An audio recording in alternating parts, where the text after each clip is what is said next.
Good afternoon, everybody. It's David Schlotthauer here in the home weather office for Wednesday, December the 6th, 2023. In today's update, we are keeping an eye on a huge weather pattern that is shaping up here with very warm temperatures for early December standards, where we could see record high temperatures potentially with cooler temperatures for the west, but that won't last very long. But most importantly, we're also keeping an eye on a pretty intense weather system that is expected to also develop by this weekend and early next week, which could produce quite a bit of snowfall and some very strong winds. To start things off, here's a look at the European model for this afternoon for December the 6th, and we can see where our weather systems actually are occurring. Most of the activity is across the Pacific Northwest and California, where we are getting our fair share of showers today, with that disturbance off the eastern seaboard moving away from the U.S., leaving a lot of areas pretty quiet today, other than maybe a speckle or two of snow showers up here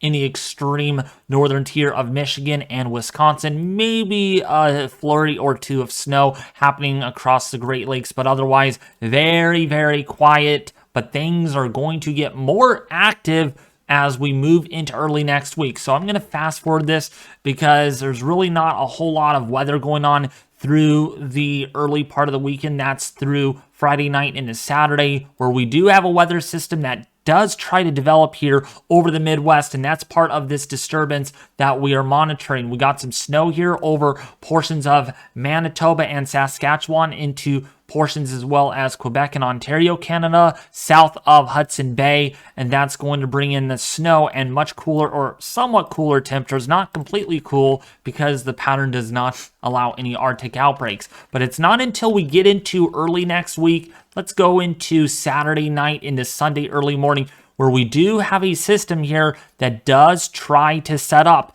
in the deep south into the Midwest. The Euro has been somewhat consistent on this to develop into a very powerful winter storm by Sunday night into Monday. So if you are doing anything on Sunday, make sure you do pay attention to the weather, including my YouTube channel, as we're going to be doing more videos on this weather system as it remains a big threat. We're also talking more about active weather potentially for the Pacific Northwest. But again, like always, the desert Southwest missing out on a lot of the action thus far. The storm system across the eastern seaboard really gets its act together by Sunday afternoon and Sunday night here for December the 10th and the 11th.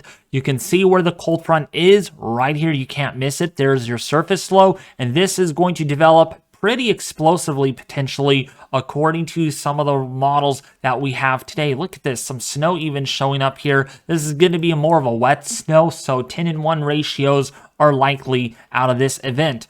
We're also seeing more active weather again over the Pacific Northwest, but wow, look at this, folks. Monday morning for your morning commute.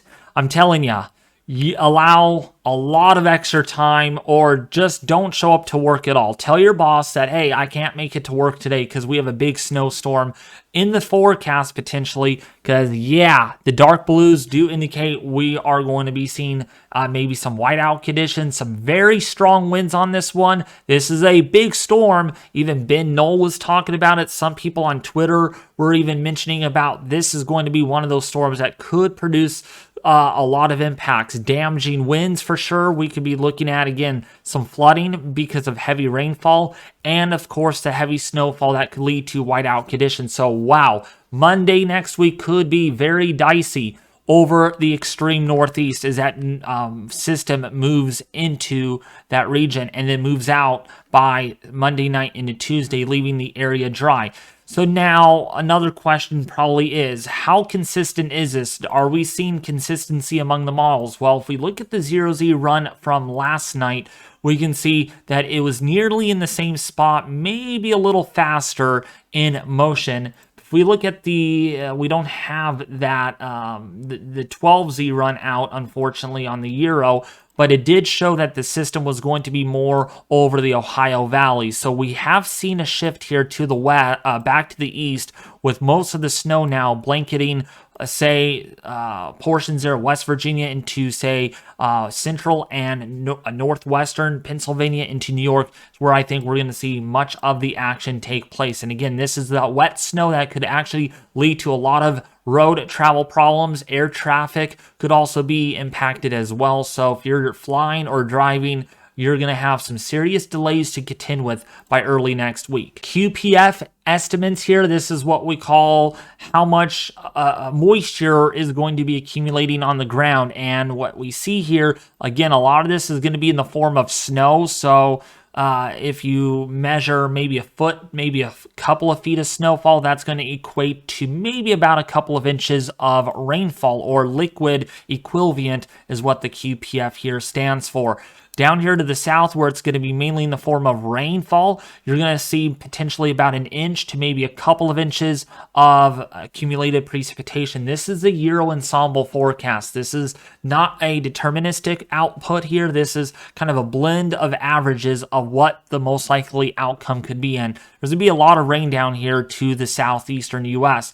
Quite a bit of more moisture is expected over the Pacific Northwest, but again, this is within the next 3 to 6 days. After that, it looks to be much drier, according to some of our ensembles up there in the Pacific Northwest. So finally, you'll get to dry out after seeing quite a bit of rainfall. But unfortunately, here for the desert Southwest and Southern California, including for Central, that is, in our region, not going to see a whole lot of moisture all the way through much of December, potentially. We might have to wait until the 22nd or the 23rd before the West, like California, finally get some rainfall. That's if it actually happens, and we'll show you that here towards the end of the video. Precipitation anomalies, definitely below average, very dry. In fact, exceptionally dry for California standards here, with anywhere between 2 to even 4 inches below average with QPF amounts. That is alarming. That is not what you want to have for an El Nino,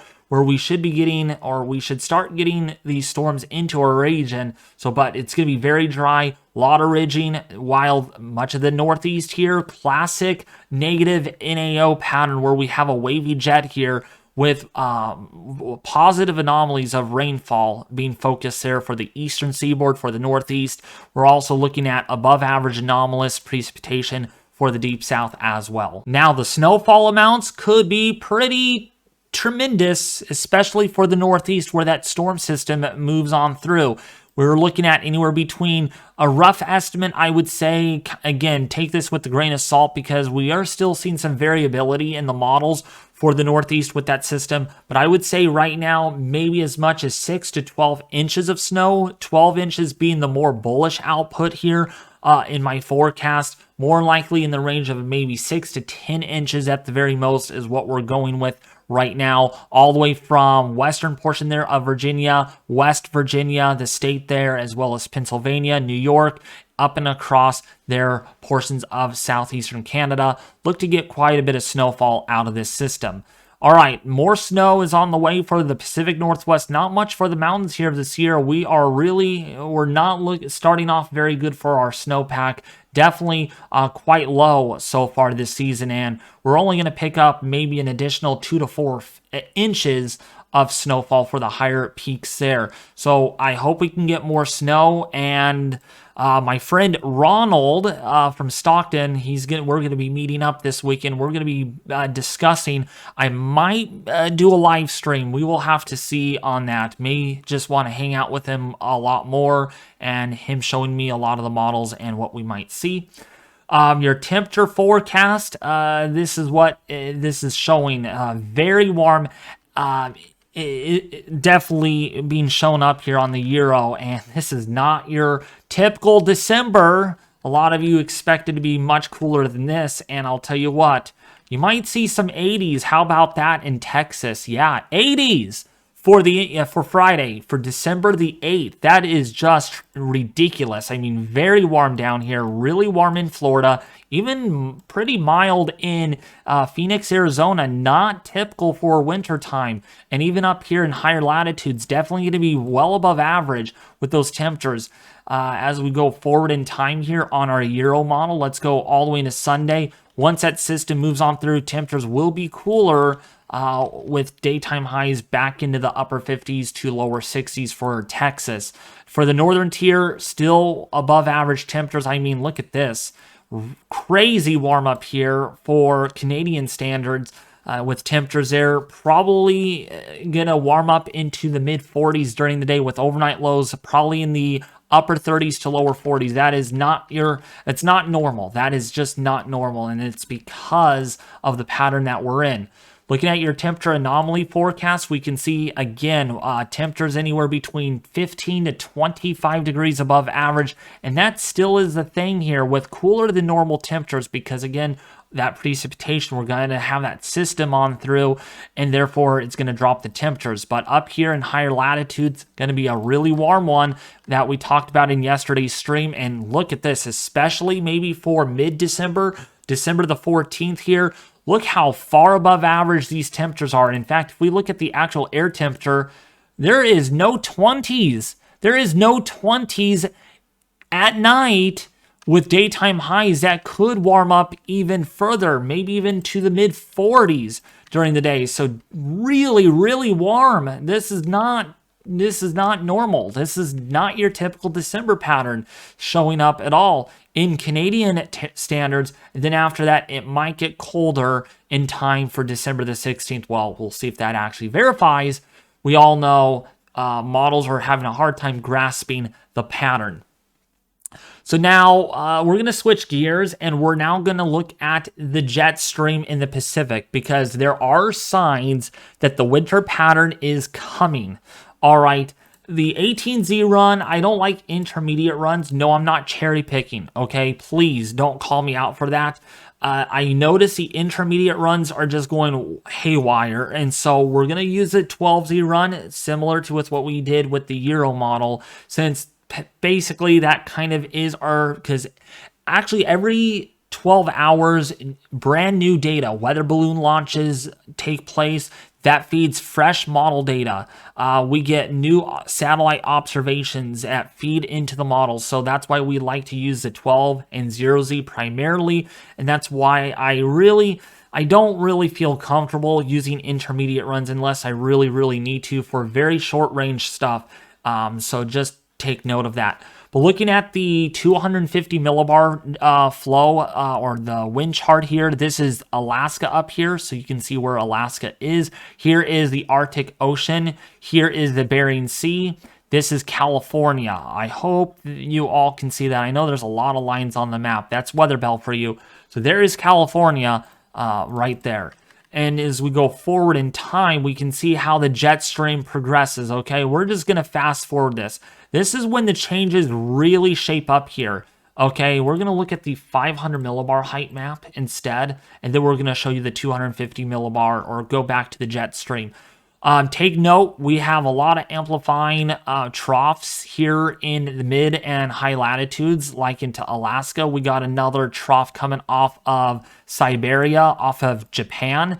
This is going to really influence what goes on for the rest of December here. We're going to see if this actually verifies. We got another trough up here developing in British Columbia and Alaska. We got some ridging that does take place over California, but what we need to really pay attention to is what is going to happen over here in the central North Pacific and the northwestern side of the world here in the Pacific Basin as we get amplifying jet.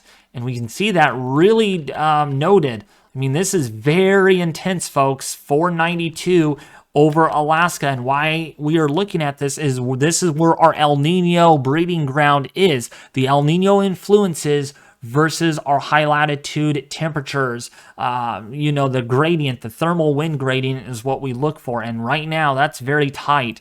We look at the 200 millibar flow chart, we can see this is a very strong jet. Yeah, that's 222 knots. It's very intense, over 260 plus miles an hour. And this is what we're going to really have to watch to see how this all evolves. There is a lot of model agreement that this is actually going to be here. And when I mean there's a lot of agreement, we go simply and look at the GEFS, the Global Ensemble Forecasting System. We can see, let's bring that up. There we go. And let's go to 200 millibars. To put it in simple words, this is not that. Let's go to here, the 12Z output.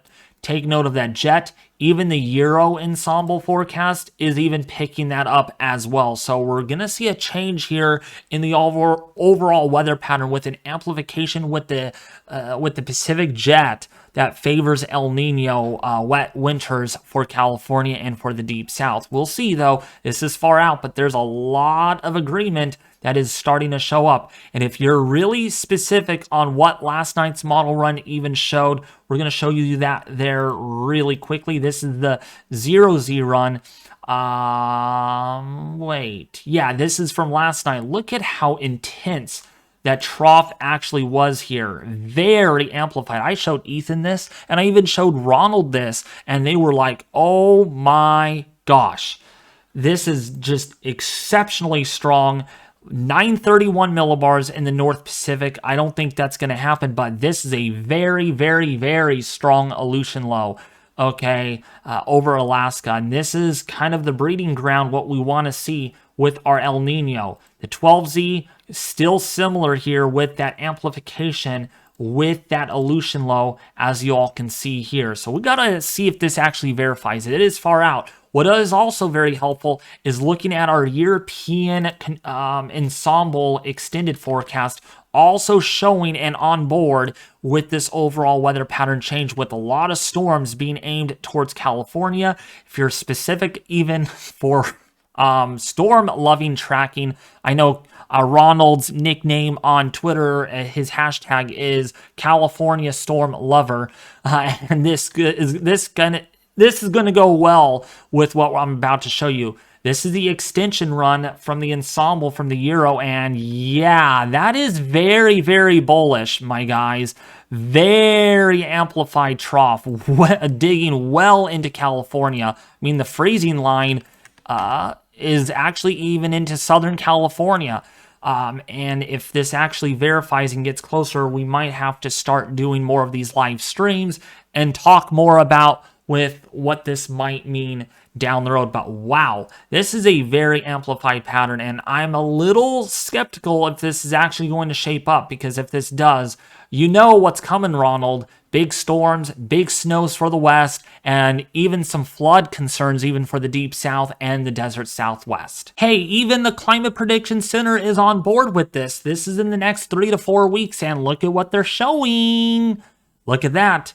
Above average for the Deep South and for the Desert Southwest, including for California. So there is some agreement that things are going to get really interesting as we get into the second half of December. But unfortunately, for a lot of you that are wishing for snow or whatever, a white Christmas, chances are probably not going to happen. But of course, that's far out. But look at above average temperatures over the next 4 weeks for the northern tier, and this continues for the 8 to 14 day forecast. I mean, there is no Arctic air masses expected for the time being. I'm not seeing any indication that that's going to be happening. Even the next month here, all of December could be really warm for the eastern half of the US, and if that's not enough, the next 3 months also look pretty warm, or the chances of it being above average temperatures are higher if you're in the northern tier. So for right now, this is looking like a fairly warm winter with not much in the way of big mega snowstorms by any means. Nor'easters for the Northeast, but I'm not seeing anything for the Midwest that would be alarming for the time being. Another thing that I wanted to mention to you all is I do have a weather website. If you guys want to check it out, there's a link in the description below this video. Go visit SacramentoWeatherCenter.com. Again, SacramentoWeatherCenter.com. The link is in the description below this video. You can see the homepage, the about page, about who I am, what I do, and you can even see my blog posting. I need to make a blog today, more on that upcoming pattern, so be sure to check that out when that's released. You can see the links. I showed this in the live stream yesterday, where you can view weather underground, Ventusky, windy, all the links to the weather websites that you want to know about are here, and I'm going to be adding more hopefully soon here on other things that I discover. Also, you can show your support by donating $5 if you wish. And lastly, last but not least here is certainly check out my Twitter page. We have made it to 1,300 followers, so I do appreciate you all supporting me, the work that I do. Once winter kicks in, I promise you, you're gonna see a lot more activity here on my Twitter page like you did during the hurricane season. So if you haven't followed me yet, be sure to check that out. There's a link in the description below this video leading to Weather United 1 is my handle to my Twitter page. But otherwise, thank you all for tuning in to today's video. Make sure you do share this if you are new and you like the content. Subscribe and also like the video to let me know that you liked it, and let me know what you think too by leaving your comments in the section below this video. As always, thank you for tuning in to the Home Weather Office here in California. I will be back with you more tomorrow.